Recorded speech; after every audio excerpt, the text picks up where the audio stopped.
Hello, ഇന്നത്തെ നമ്മുടെ short വീഡിയോയിലെ ചടപടെ അടുത്ത ഐറ്റം എന്താണെന്നറിയാവോ?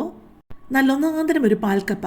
പെട്ടെന്ന് അതിൻ്റെ റെസിപ്പിയിലോട്ട് പോകാമേ. ഇപ്പം ഞാൻ 1 കിലോ കപ്പയാണ് മേടിച്ച് അത് കൊത്തി കപ്പയ്ക്ക് ആവശ്യമായിട്ടുള്ള ഉപ്പിട്ടിട്ട് വെന്തുടയാത്ത രീതിയിൽ കഷ്ണമായിട്ട് കിടക്കുന്ന രീതിയിൽ തന്നെ കപ്പ വേവിച്ചെടുക്കണേ.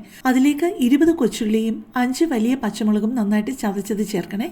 3 കപ്പ് ചിരകിയ തേങ്ങയിൽ നിന്ന് എടുത്ത 3 കപ്പ് രണ്ടാം പാൽ ഒഴിച്ചിട്ട് അതിനകത്ത് കിടന്ന് അതൊന്ന് വേവണം. ഞാൻ ആദ്യമേ തന്നെ പറഞ്ഞല്ലോ, ആ കപ്പ ഒരുപാട് വെന്തുടയാതെ പ്രത്യേകം ശ്രദ്ധിക്കണേ. ഇച്ചിരി കഷ്ണമായിട്ട് തന്നെ കിടന്നു കഴിഞ്ഞാലേ അതിന് സ്വാദുള്ളൂ. കപ്പ വേവിച്ചപ്പോൾ നമ്മൾ ഉപ്പ് ചേർത്തെങ്കിലും തേങ്ങാപ്പാലോടെ ചേർത്ത് കഴിയുമ്പോൾ വീണ്ടും ഉപ്പിൻ്റെ ആവശ്യം ഉണ്ടോ എന്ന് നോക്കിയിട്ട് ആവശ്യമുണ്ടെങ്കിൽ ഉപ്പും ചേർത്ത് അത് പാകത്തിന് വറ്റിച്ചെടുക്കണേ. നമ്മൾ ഒഴിച്ചു കൊടുത്ത രണ്ടാം പാലൊക്കെ വറ്റി ആവശ്യത്തിന് പാകമായിട്ടുണ്ട്.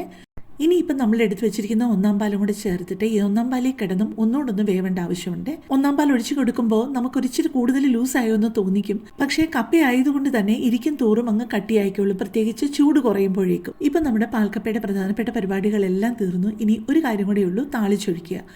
അതിന് വേണ്ടിയിട്ട് ഒരു 3 ടേബിൾ സ്പൂൺ വെളിച്ചെണ്ണയാണ് ഞാൻ എടുത്തിരിക്കുന്നത്. എന്നിട്ട് അതിലേക്ക് 1 ടീസ്പൂൺ കടുകും 10 കൊച്ചുള്ളി മുറിച്ചതും ഒരു 3 വറ്റൽമുളകും 1-2 തണ്ട് കറിവേപ്പിലയും ഇട്ട് കൊടുത്തിട്ടുണ്ട് കേട്ടോ. ഇപ്പോൾ നമ്മുടെ പാൽക്കപ്പയിലോട്ട് താളിച്ചൊഴിക്കാനുള്ളതും റെഡി ആയിട്ടുണ്ട്. ഇതും കൂടെ ഒഴിച്ച് ഒന്ന് ഇളക്കി കൊടുത്തു കഴിഞ്ഞ് കഴിഞ്ഞാൽ നമ്മുടെ പാൽക്കപ്പ റെഡി. ഒരുപാട് ചേരുവകളൊന്നും ഇല്ലെന്നുണ്ടെങ്കിലും തേങ്ങാപ്പാലിനകത്ത് കിടന്ന് ആ കപ്പ വെന്തതിൻ്റെ ആ ഒരു ടേസ്റ്റും ഇത് താളിച്ചൊഴിക്കുമ്പോഴത്തെ ആ ഒരു രുചിയും എല്ലാം കൂടി ഒന്ന് പറഞ്ഞറിയിക്കാൻ മേലാത്ത സ്വാദ് തന്നെയാണ് കേട്ടോ. നല്ല എരിവുള്ള ഇറച്ചിക്കറിയോ മീൻകറിയോ ഒക്കെ കൂട്ടി ഇത് കഴിക്കാനായിട്ട് നല്ല സൂപ്പറാണ് കേട്ടോ. അപ്പോൾ ഒരു പ്രാവശ്യമെങ്കിലും നിങ്ങളിതൊന്ന് ട്രൈ ചെയ്യണേ.